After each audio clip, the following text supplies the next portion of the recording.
आदेश दिए गए हैं। अब आगे बढ़ते हैं, बड़ी खबर। देश में स्वाइन फ्लू H1N1 के मामलों में भारी बढ़ोतरी देखने को मिली है। स्वास्थ्य मंत्रालय ने सभी राज्यों को अलर्ट जारी कर दिया है और कई राज्यों के अस्पतालों में आइसोलेशन वार्ड तैयार हुए हैं।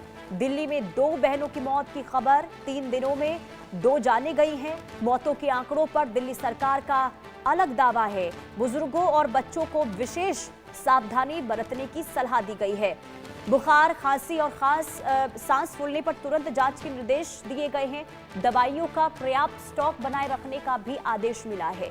तो देश भर में एक बार फिर से स्वाइन फ्लू यानी कि H1N1 वायरस का खौफ तेजी से पैर पसार रहा है और देश के अलग अलग राज्यों से जो आंकड़े सामने आ रहे हैं इस बात की गवाही दे रहे हैं कि स्वाइन फ्लू के मामलों में अचानक से भारी उछाल आया है और मौसम में हो रहे बदलाव, हवा में बढ़ती नमी के कारण इस संक्रमण की वजह से लगातार लोग बीमार हो रहे हैं। बीमारी लगातार बढ़ रही है, स्थिति गंभीर हो रही है और जिसे देखते हुए केंद्रीय स्वास्थ्य मंत्रालय ने तुरंत हरकत में आते हुए सभी राज्यों और केंद्र शासित प्रदेशों के लिए हाई अलर्ट जारी किया है।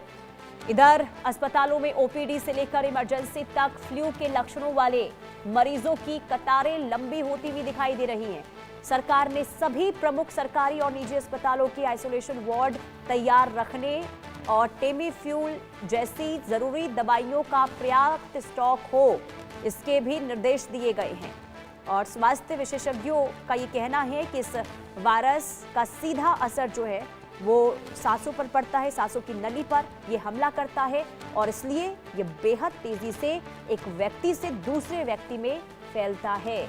और चेतावनी इसलिए जारी की गई है खास करके बुजुर्गों के लिए, छोटे बच्चों के लिए, गर्भवती महिलाओं के लिए और पहले से जो लोग गंभीर रूप से बीमार हैं उनके लिए खास तौर पर चेतावनी जारी हुई है कि इस संक्रमण से बचें क्योंकि इसका संक्रमण जो है वो बेहद घातक साबित हो रहा है।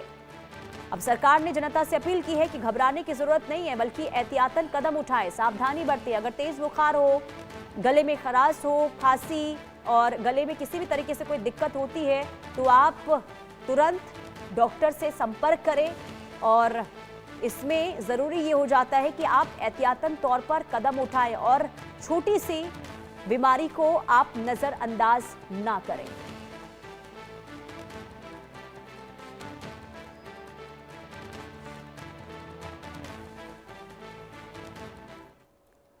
और इधर दिल्ली में यूपी जापान निवेश सम्मेलन